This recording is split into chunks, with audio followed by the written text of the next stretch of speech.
नवंबर को शनि के मार्गी होते ही कन्या राशि के सभी व्यक्तियों को बहुत से अच्छे बुरे फल मिलना स्टार्ट हो चुके हैं। शनिदेव के पास में 3 राशियों का आधिपत्य होता है, 2 राशियों का आधिपत्य होता है, 3 जगह उसकी दृष्टि होती है। टोटल 5 भाव ऐसे हैं जहां पे शनि का प्रभाव पड़ेगा ही पड़ेगा, क्योंकि 2 राशियों के स्वामी हैं और 3 जगह को वो देखते हैं। कभी कभी किसी अन्य राशि में होने पर 6 जगह का आधिपत्य उनके पास होता है।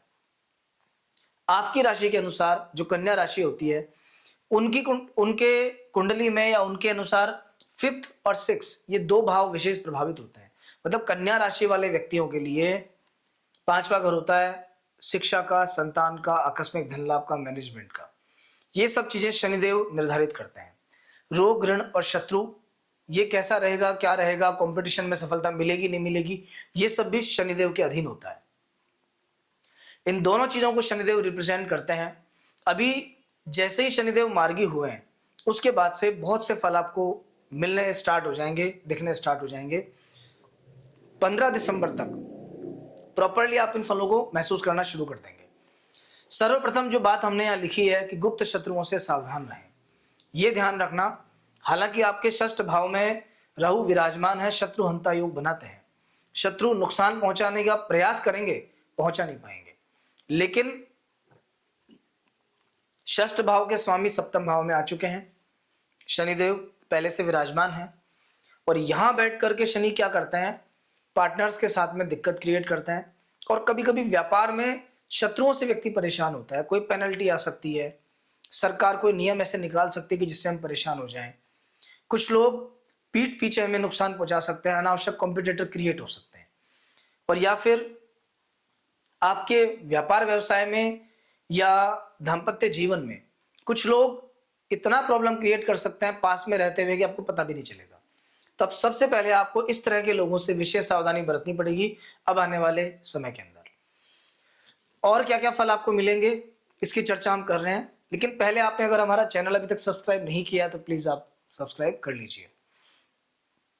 तो दोस्तों, शनि की तृतीय दृष्टि पड़ेगी सबसे पहले भाग्य पर। भाग्य स्थान पर दृष्टि का अर्थ होता है कि भाग्य को स्लो करना। लेकिन पहले जब शनिदेव वक्री थे तो बहुत ज्यादा स्लो कर रहे थे, काम बहुत ज्यादा अटक के हो रहे थे।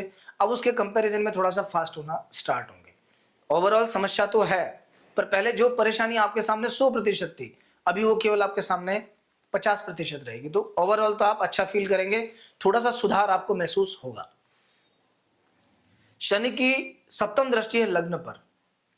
7म दृष्टि लग्न पर और वक्री से मार्गी होना, शनि का जो नेगेटिव रिजल्ट था वो थोड़ा कम हो चुका है, इसीलिए आपको स्वास्थ्य में अच्छा महसूस होगा।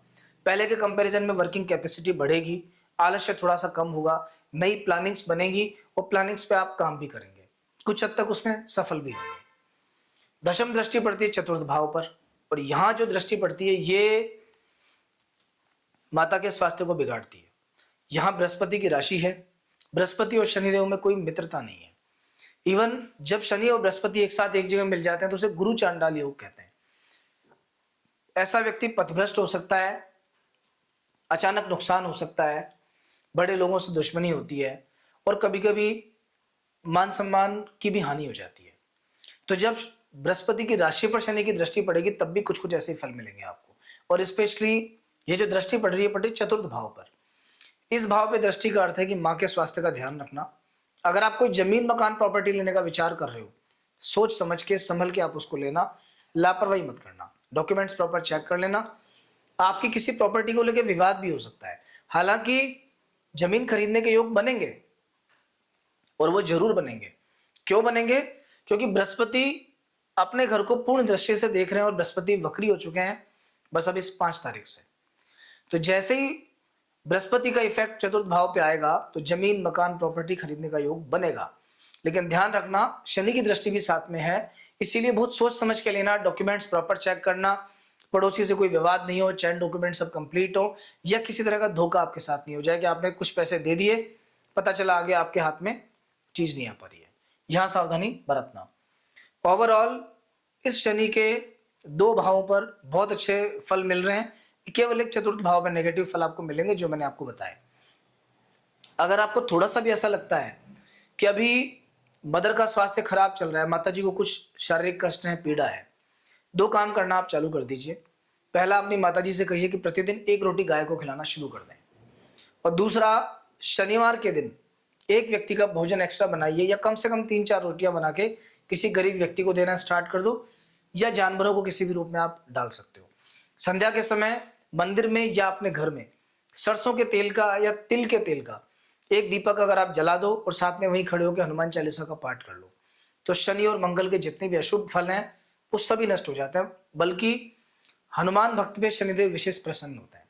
तो दोस्तों, जिस तरह से आपने शनि के मार्गी होने के फल यहाँ जाने, ठीक इसी तरह से साप्ताहिक, मासिक और वार्षिक राशिफल भी हम लोग बनाते हैं। लेकिन वो सब जानने के लिए आपको हमसे जुड़ना पड़ेगा, और जुड़ने के लिए चैनल को सब्सक्राइब करना पड़ेगा।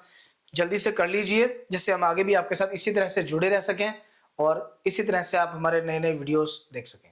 तो नेक्स्ट वीक फिर मिलेंगे साप्ताहिक राशिफल के साथ। जय श्री राम।